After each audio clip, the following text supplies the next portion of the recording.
nascido e criado em Sertãozinho, São Paulo, que por acaso também é a cidade que nasceu o meu pai e nasceu a minha avó. Então, meus avós casaram em Sertãozinho, a minha avó, meu avô era imigrante, mas a minha avó era filha de imigrantes e ela já nasceu em Sertãozinho. Meu pai nasceu lá. Você perguntou de cara qual foi a minha ligação com a saúde, como que eu tomei contato com a saúde. Eu nasci dentro da saúde porque o meu pai foi médico, e médico lá em Sertãozinho. Então meu pai ele nasceu em Sertãozinho. Quando ele foi para a faculdade, ele foi estudar no Rio de Janeiro, e ele imediatamente, foi de 6 meses de formado, fazendo um curso de cirurgia preparatória para enfrentar tudo que ele ia enfrentar, porque ele ia para uma cidade sem recursos e nada disso. Então ele ia precisar ser cirurgião geral e clínico geral. Ele ia precisar fazer tudo. Então ele fez rapidamente um curso de cirurgia. Após ele se formar, ele se formou no final de 1953, e no meio de 54, um mês exato antes do suicídio do Getúlio Vargas, ele saiu, ele terminou o curso e voltou para Sertãozinho e montou consultório e fez a carreira dele lá por praticamente 50 anos. Na década de 60, era muito difícil você ter pré-escola, você entrava direto na escola, você não tinha difundido a pré-escola. Então, até os 6 anos de idade, as mães não tinham onde deixar os filhos. Não tinha, ficava em casa mesmo, ficava na rua, ficava... E com essa questão desse tempo, o que acontecia? Eu passei meu pai era médico do Estado nessa época, e ele fazia o que chamava de posto de puericultura volante. Então ele andava por toda a zona rural de Sertãozinho. Então cada dia da semana ele ia E como tinha uma pessoa que hoje seria, não era na época, mas hoje seria uma assistente social, vamos dizer assim, mas não era, na época não era formada, nada disso. Mas era funcionária do Estado fazendo o papel de uma assistência social, que era muito próxima nossa, familiarmente próxima. E ela trabalhava nisso também, ela trabalhava junto com meu pai nessa questão. Então ela me levava junto com meu pai para fazer isso. Então isso para mim é uma lembrança muito, assim, muito próxima de mim. Essas visitas, então tinha um distrito de Sertãozinho que chama Santa Cruz das Poças, que nós íamos toda semana, eu ia lá, eu me lembro. O que eu me lembro efetivamente são dos funcionários, o motorista dessa perua que levava a gente, que era sempre o mesmo. Que a gente ia nas colônias das fazendas, porque as fazendas tinham colônia.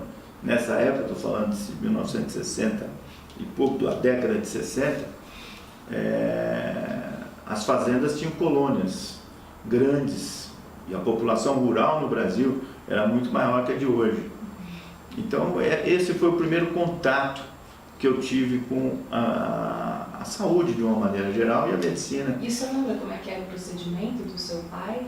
Ele reunia todas as pessoas daquela fazenda? Não, ele atendia, tinha consulta marcada, então como era rotineiro, não ia de vez em quando.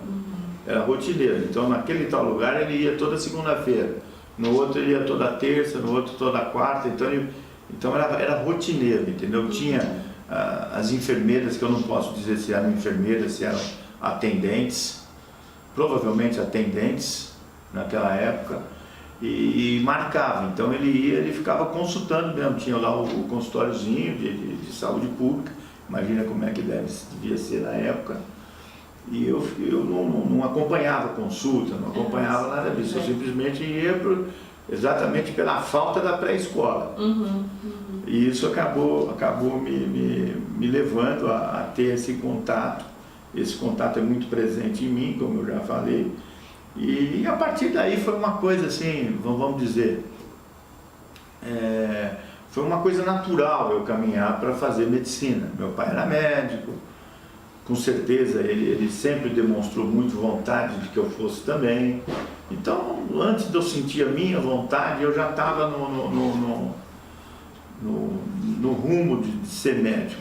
E não me arrependo, pelo contrário, até porque a medicina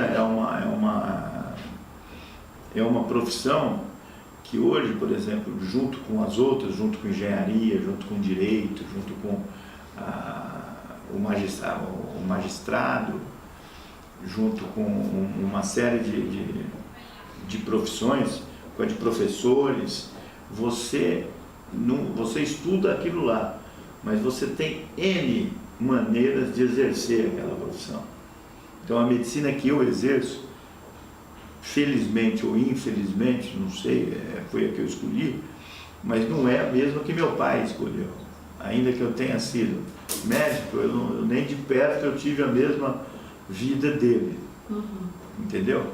Por quê? Porque meu pai foi médico, efetivamente médico. Ele não se preocupou com a gestão dos sistemas de saúde, pelo contrário. Ele era médico de consultório, médico de centro cirúrgico, médico de ficar atendendo o paciente. Ele fez isso pela vida toda até se aposentar, depois de 50 anos de formado. E eu, muito cedo, fui fazer medicina na Faculdade de Medicina de Vassouras, no Rio de Janeiro. Porque com 17 anos eu me inscrevi lá, apareceu, foi o primeiro edital de convocação para vestibular, eu fiz, e o primeiro do ano de 77, porque em 76 eu não passei, que eu só fiz, foi o primeiro ano da FUVEST, eu não passei, e até incentivado pela minha mãe, não que eu não tenha passado incentivado por ela, mas eu tinha feito outras inscrições, e aí a minha mãe falou, eu tinha 17 anos, era muito novo, minha mãe falou, olha, você estudou muito pouco esse ano, você fez terceiro colegial junto com o cursinho, você não está preparado para entrar na faculdade, então nem vai fazer os exames. E eu fiz só o da FUVEST e não passei, e os outros, eu estava, por exemplo, inscrito na PUC de Campinas, não fui, estava inscrito, eu fiz Curitiba, eu fui fazer Curitiba também, não sei nem o porquê que eu escolhi Curitiba para ir fazer, entendeu? Mas fui fazer em Curitiba. Então eu só fiz esses vestibulares, eu fiz a FUVEST, Curitiba e o de Vassouras. Então no terceiro vestibular, ainda com 17 anos, entrei na Faculdade de Medicina. E aí me formei muito cedo. Acho que não precisava ter me formado tão cedo. Mas eu sempre me dei muito bem na faculdade. Na faculdade, nos estudos, tanto que estudo até hoje, adoro estudar medicina. Depois me interessei pela história da medicina. Fui convidado, como professor convidado, lá na Faculdade de Medicina de Ribeirão Preto. E quando eu terminei a faculdade, muito cedo, prestes a fazer 23 anos, dos 17 aos 23, aí é que veio a minha formação mais madura, aí é que vem a questão de, vamos dizer assim, porque eu não vejo que com 17 para 18 anos as pessoas estejam preparadas para escolher. Então eu não escolhi. Eu fui assim... Foi na onda. Fui na onda. Não me arrependo, porque acabei me dando bem, gosto do que faço. E mais do que gostar do que faço, me dou muito bem no que eu faço. Inclusive profissionalmente, empresarialmente, na área da saúde. Entendeu? Então, mas aí que veio também, vendo toda essa situação, eu percebi que eu precisava alguma coisa a mais para me formar. Efetivamente. Então eu fiz um estágio na Faculdade de Medicina de Ribeirão Preto, depois disso eu fui para a Europa, eu fiz um estágio na Universidade de Lund, na Suécia, fiquei um ano lá, o ano de 1985, retornei e fiz pós-graduação na Faculdade de Medicina de Ribeirão Preto, na USP.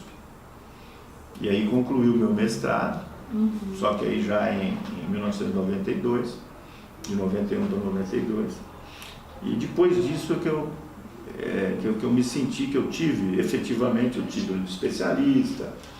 Eu já trabalhava, na época da pós-graduação, eu iniciei como administrador hospitalar, em 1987. Na verdade, do meio de 87, no começo de 87, nós entramos no Hospital São Paulo, em Ribeirão Preto, como sócios. Meu pai me proporcionou isso, porque tinha um serviço de hemodiálise, e eu já era nefrologista. A opção pela nefrologia foi uma opção porque existiu o meu pai, paralelo com a medicina. O meu pai também, na década de 60, ele iniciou uma indústria farmacêutica. E essa indústria farmacêutica, no final dos anos 70 e começo dos anos 80, que é quando eu estava me formando, tinha uma vinculação com uma empresa sueca, lá de Lund, por isso a minha opção por ir para Lund, que produzia o material para fazer hemodiálise. Então a minha tomada de conhecimento, de ciência da nefrologia veio daí. Então eu me interessei, quando eu fui para o meu último ano de faculdade, já estava nisso, em 1981. Então aí eu já me interessei por isso. Mas a minha opção na época era oftalmologia. E aí eu comecei a fazer, eu não mudei de opção, eu comecei a fazer oftalmologia e fiz 8 meses de oftalmologia. Meus primeiros 8 meses de formado eu fiquei fazendo oftalmologia. Só que aí eu desiludi por causa de uma coisa. E aí aflorou a vocação. Foi exatamente quando eu deixei a oftalmologia. Por quê? Porque a oftalmologia é uma especialidade que não tem hospital. Entendeu? Eu, depois desses meses em oftalmologia, eu trabalhava numa clínica que era completa, a clínica, aqui em São Paulo, inclusive. Era completa. Fazia cirurgia dentro da clínica, a anestesia fazia lá. Nessa época, uma coisa muito interessante, quer dizer, a cirurgia de catarata, que hoje você entra no hospital e faz a cirurgia e vai embora para casa, na época o paciente precisava ficar 48 horas imóvel no leito hospitalar. E eu não estou falando coisa tão velha, estou falando coisa de 30 anos atrás. Porque a gente você tinha que ficar controlando a reabsorção da bolha. Então você tirava, mas ele não podia, se ele mexesse a cabeça, dava errado a cirurgia.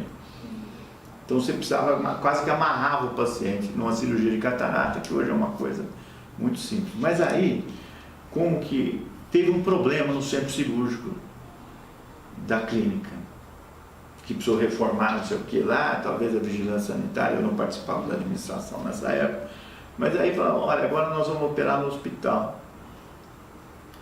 E aí eu comecei a ir no hospital para auxiliar cirurgias, que eu era um auxiliar de cirurgia na época, no primeiro ano. E eu comecei a sentir uma atração pelo hospital. E eu sentia muita falta de ver o paciente como um todo, medir pressão, auscultar, coisa que eu não fazia isso na clínica, na oftalmologia. E foi quando eu me desiludi com a oftalmologia, felizmente, muito cedo, antes do primeiro ano de formado. E aí eu parti para a nefrologia. Eu já tinha aquela queda pela nefrologia, pela diálise, essa coisa toda. Aí eu peguei e larguei e fui para a nefrologia. Isso foi no meio de 1983, pouco antes do meio do ano, em abril especificamente. E quando nós entramos no Hospital São Paulo, que foi em 87, então eu tinha aí eu não tinha feito 5 anos de formado ainda, já tinha ido para a Suécia, já tinha feito estágio lá em Ribeirão, tudo isso. O que aconteceu? Aconteceu que eu entrei para ser clínico, nefrologista, clínico, o serviço lá e tudo. Acontece que o hospital, ele não foi bem logo no começo, e quem entrou conosco nesse hospital, por motivos outros, saiu do hospital, queria sair do hospital, não estava se dando bem, ele já tinha muitos anos de formado, já estava com outros objetivos na vida, tal, tudo, e acabou caindo na minha mão. Então, a partir do meio de 87 para frente, eu virei administrador hospitalar de um hospital que nós estávamos reabrindo, começando do zero. Então aí eu fiquei 15 anos nesse hospital. A minha experiência como gestor é uma experiência, vamos dizer assim, sui generis. Por quê? Porque ela é muito, vamos dizer assim, ainda que a gente tenha, mesmo nesse período, a gente estudasse, visse o que estava acontecendo, disse tudo, mas a gente estava tão para trás ainda, era um hospital com tão pouco recurso. Então eu me lembro de uma passagem em que, a hora que eu fui ver a escala do centro cirúrgico, essa é uma passagem interessantíssima. A hora que eu fui ver a escala do centro cirúrgico, e o hospital estava numa situação financeira muito ruim, a ponto de nós reabrimos o hospital. Então, de repente, vai falar, olha, nós vamos precisar fechar o hospital daqui um pouco, porque desse jeito não dá. E aí eu fui ver a escala do centro cirúrgico, nós tínhamos funcionário dia sim, dia não, à noite. Nós não abrimos, eu falei, mas pera um pouquinho. E o dia que não tem funcionário, o centro cirúrgico fica fechado? Fica. Então nós vamos fazer o seguinte, nós vamos dispensar funcionário que vem do 12 para o 36 à noite, e nós vamos fechar o centro cirúrgico à noite. Para quê? Para poder mantê-lo durante o dia aberto. Entendeu? Então essa passagem é uma passagem que ilustrou a minha vida de gestor. Porque ainda que você tome uma atitude que, vamos dizer, não seja a melhor atitude para atender os pacientes, foi a melhor atitude para manter o hospital aberto. Não só essa é ilustrativa só. Mas então, por exemplo, a redução de custos, a viabilidade do negócio hospital, entendeu? Isso é uma coisa realmente muito, vamos dizer assim, que marca a minha trajetória. E o gestor hospitalar, nessa época, era muito mais difícil. Hoje, as empresas hospitalares ganharam uma importância muito maior do que tinha nessa época, do final dos anos 80 e começo dos anos 90. As estruturas são muito maiores e são muito mais reconhecidas. Então, na época, esse equilíbrio de forças com o corpo clínico todo era muito mais difícil. Eu assumi a presidência do Sindosp em dezembro de 2012, mas desde maio de 1996 eu já vinha como diretor. Foi quando eu entrei na direção do sindicato, não na direção, como diretor do sindicato, a convite do meu antecessor, o Dr. Dante. E por que o Dr. Dante me convidou? O Dr. Dante me convidou por causa do meu papel nas assembleias que nós fazíamos. Que é muito comum, mesmo os gestores, não se envolverem com as assembleias para dissídio coletivo, essa coisa toda. E eu sempre me envolvi diretamente, porque pelas dificuldades que eu narrei antes do hospital e tal, a gente tinha que ver o que ia acontecer. Nós não podemos receber um cardápio pronto do que vai acontecer, olha, tanto de aumento, tanto isso, tanto aquilo, vamos dar isso, vamos lá discutir. Qual o nosso papel, né? Exatamente. Então, a minha atuação nessas discussões é que me levou, que eu acho que levou, ele nunca me falou isso, levou o Dr. Dante a me convidar para participar. Mas igual a mim, ele convidou vários diretores. E eu passei a me interessar. O que nós defendemos efetivamente é uma integração público-privada. O governo brasileiro está na cara que isso nós temos até publicado com muita ênfase. O SUS é um sistema público não estatal, ele já é um sistema público não estatal. Por quê? Porque 70% dos atendimentos do SUS não são feitos pelo Estado. Então é um sistema público não estatal. Como eu falei para você, na área de terapia renal substitutiva, nós atendemos SUS. E é uma iniciativa privada, mas é saúde pública. Nós fazemos saúde pública. E nós precisamos cada vez mais condições para fazer melhor isso. E quando a gente fala em condições, não quer dizer só aumento de preço. É condições de incentivo, coisa que nós não temos. Quando eu comecei lá no Hospital São Paulo, aquele ano de 1987, eu recebi, e aí vem a questão ideológica que eu coloquei. Nós precisávamos, naquela altura, que eu fechei o centro cirúrgico, a coisa toda, à noite, fez seu censo à noite, nós precisávamos de ter o convênio com o INAMPS, não tinha ainda o SUS. E eu recebi auditores do INAMPS naquela época. Eles entraram para conversar conosco, nos tratando claramente como inimigos. Por quê? Era iniciativa privada. E aí vem a questão ideológica, porque quem foi fazer, quem eram os auditores nessa época, eram pessoas completamente contra tudo e todos, achando que só a saúde tem que ser só estatal e acabou. Final da década de 70, começo da década de 80, qualquer governante que precisasse aí de um atendimento cardíaco, principalmente cirúrgico, mais sério, ia para Cleveland. O próprio presidente Figueiredo foi para Cleveland se operar, foi instalar a ponte de safena lá. Entendeu? Hoje no Brasil ninguém precisa ir. Pelo contrário, quem que desenvolveu isso? Quem desenvolveu isso foi a saúde suplementar, junto, evidentemente, com a colaboração do poder público.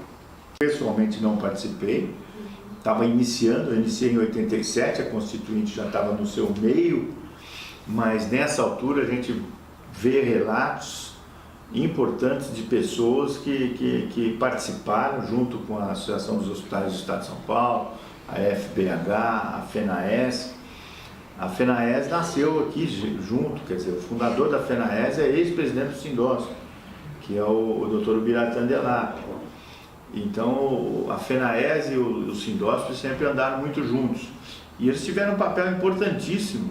Já existia a iniciativa privada, já existiam os planos de saúde, já existiam hospitais privados. Afinal de contas, os hospitais públicos são muito poucos no Brasil. O estado de São Paulo tem 94 hospitais e deve estar sendo inaugurado mais alguns aí até o ano que vem, mas vai chegar muito próximo dos 100 hospitais. Mas é o único estado brasileiro que tem hospitais públicos. Os outros não têm. Tem um ou dois, e isso nós precisamos definir muito, porque hoje, por exemplo, prefeitos prometem hospitais para ganhar a eleição ou qualquer coisa assim. E o hospital para o município, a Constituição como tal, o hospital não pode ser do município. Não é que não pode, até pode.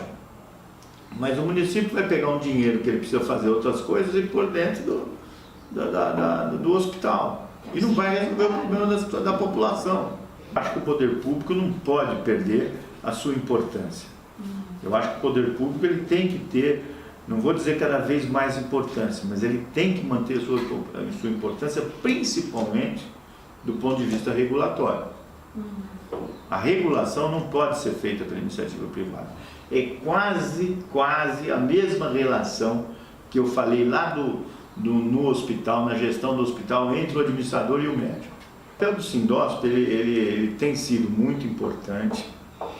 Ele nasceu numa época sombria, como todos que fazem 80 anos esse ano nasceram numa época sombria, uma época de ditadura, e eu vejo um papel assim fundamental. Por quê?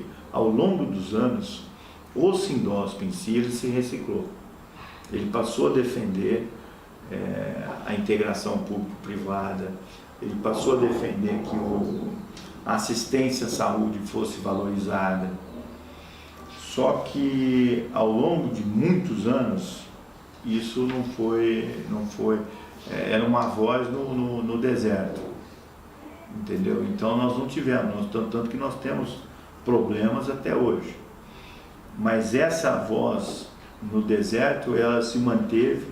Hoje, o Sindosp tem uma importância no cenário estadual e nacional, assim como a Federação dos Hospitais, entendeu?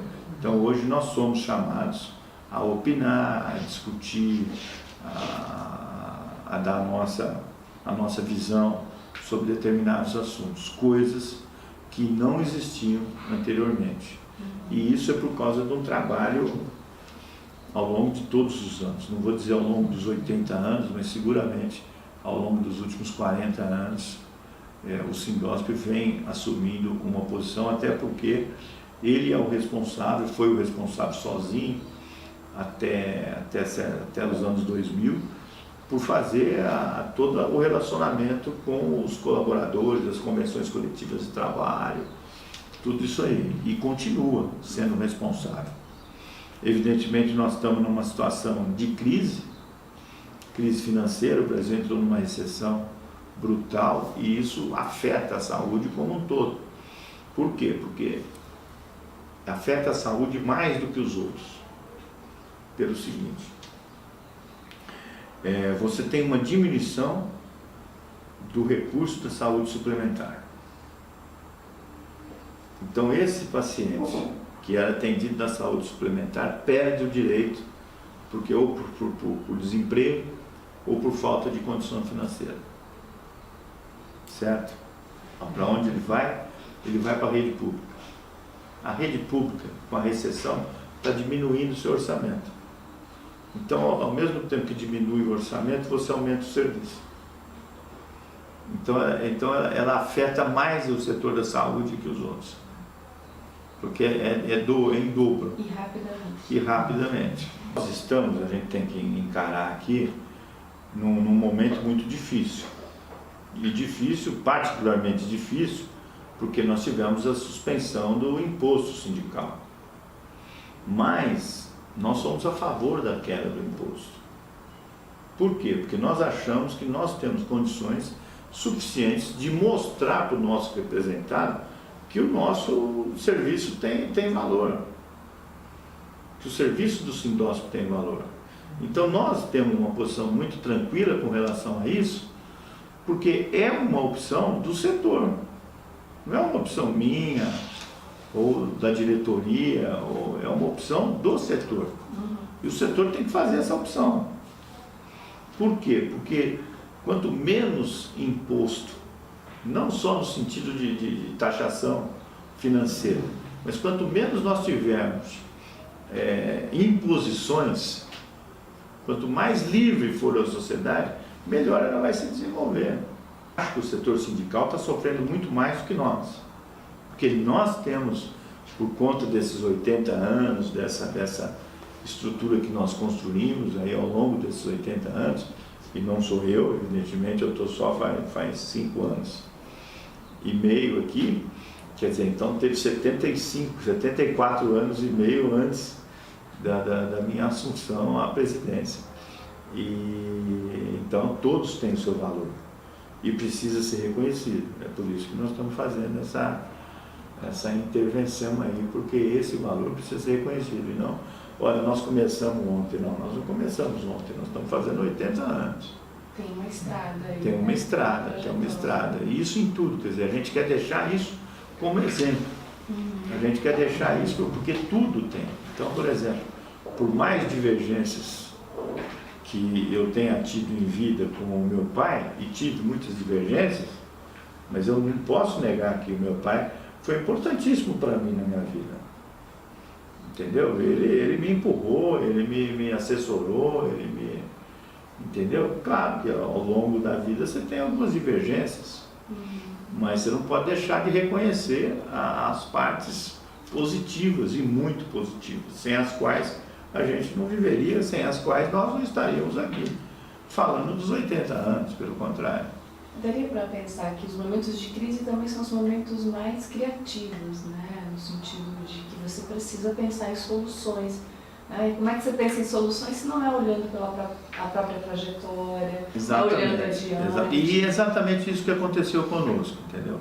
Porque quando nós assumimos há 5 anos atrás, nós tivemos assim, momentos com atitudes que tomamos, administrativas e tal, absolutamente confortáveis.